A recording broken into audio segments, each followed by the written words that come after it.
MICHEL MARTIN, host. Next, we're going to hear a story of a very different business that you might not associate with tariffs: Bassetts Ice Cream. Unidentified person. Unidentified person. Martin, that's owner Michael Strange. He meets us at the bustling Reading Terminal in downtown Philadelphia.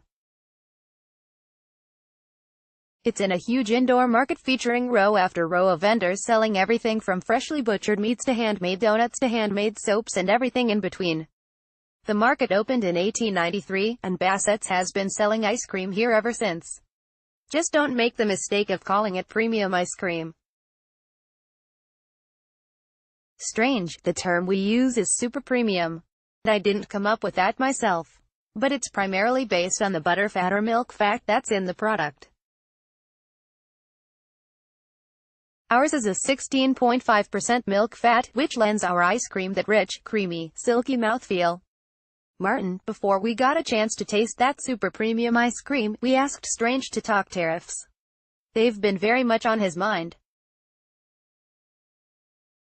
Strange, tariffs are definitely affecting our international business, most particularly our shipments to China.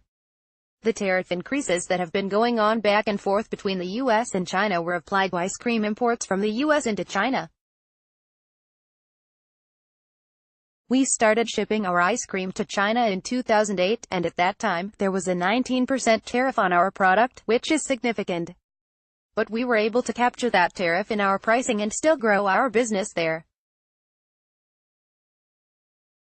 With the recent back and forth of increases in the tariff, China added an additional 25% tariff on ice cream imports from the U.S., making it a total of a 44% tariff on ice cream shipped from the U.S.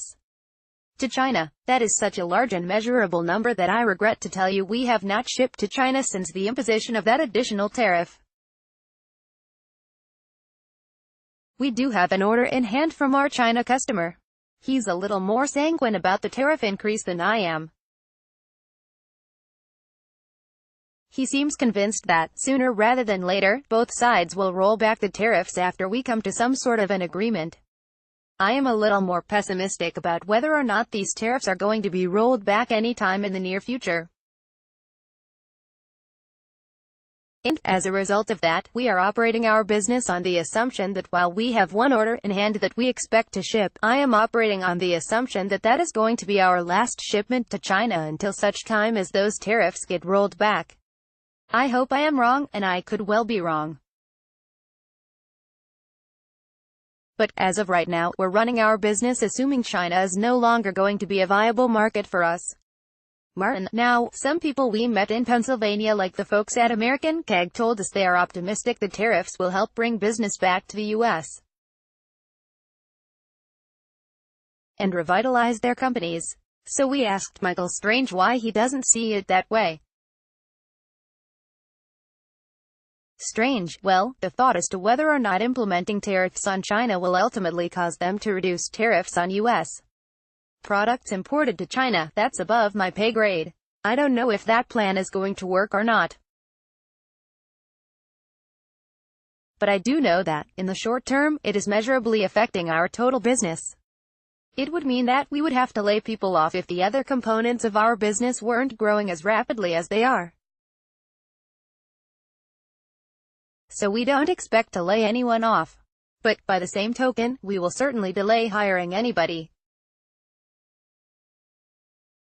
Martin, with the elections just a few days away, Strange told us that he doesn't like to get involved in politics, but he is hoping Democrats take control of Congress so they can push back on the president.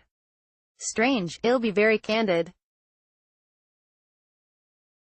And I don't know whether you'll put this on the air or not, but I question a lot of what our current president is. And I think a lot of it is just shooting from the hip, knee-jerk reaction without deep, considered thinking. And, honestly, I don't think he's really thought it through. I think he is shooting from the hip, and it is what makes Donald Trump feel good is what our policies are. To be honest with you, we're just a little company. My sales are a tiny, tiny fraction of what most international companies enjoy. But it's an important topic for me. Martin. That was Michael Strange, owner of Bassetts Ice Cream in Philadelphia. Now, we wanted to talk more about how tariffs are affecting the business environment, so we called NPR's Uri Berliner. He's a senior editor covering business and the economy. Uri, thanks so much for joining us. Uri Berliner, byline, sure thing. Martin, so we just heard from two business leaders. One is a supporter of tariffs, and he said he's cautiously optimistic that they will help. That was Paul Zocker, the CEO of American Keg. But he's had to lay off workers. And then the other, Michael Strange of Bassett's Ice Cream, has not had to lay off workers, but he's clearly worried, and he's vocally opposed to more tariffs. And they both say that they are very uncertain about what is in store.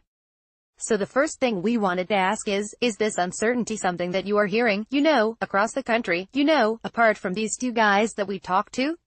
Berliner, well, yes. There's a tremendous amount of uncertainty ranging from the very largest companies like Ford and GM, to small companies like this keg maker because no one really knows where things are going. It was just in late September that the Trump administration imposed the last very big batch of tariffs on China, tariffs on $200 billion worth of Chinese goods. That's a huge move, but we don't even know where this is going. President Trump spoke by phone with Chinese President Xi Jinping this week about trade.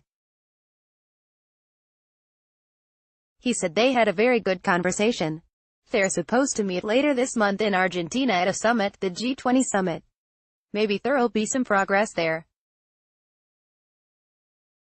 But if there isn't, if these two countries continue with the standoff, there is just tremendous uncertainty about where this goes. Martin, is there any sense of winners and losers so far? Berliner, yes. U.S.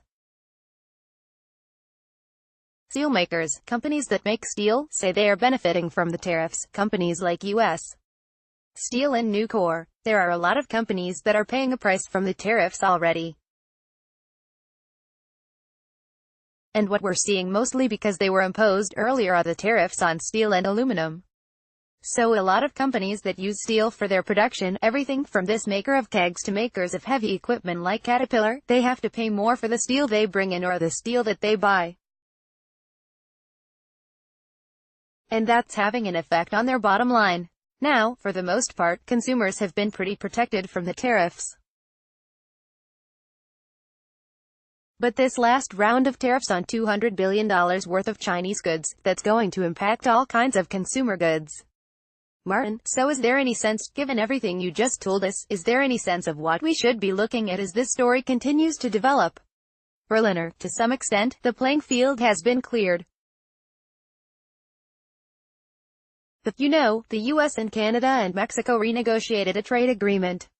The tensions with the EU have calmed down somewhat. But really, now this is completely about the US and China. And does this become an all-out war that lasts for years over that? Really, these two countries become sort of fierce rivals, if not enemies, in the world of the economics, or whether these two countries see that there's some benefit in ratcheting back the tension, because they'll both be harmed by that. This is the thing to watch for right now. Martin, that's NPR's Uri Berliner. Uri, thanks so much. Berliner, you're welcome. Copyright 2018 Nepalese rupees. All rights reserved. Visit our website Terms of Use and Permissions pages at www.npr.org for further information. NPR transcripts are created on a rush deadline by Verbatim, Inc., an NPR contractor, and produced using a proprietary transcription process developed with NPR. This text may not be in its final form and may be updated or revised in the future. Accuracy and availability may vary. The authoritative record of NPR's programming is the audio record.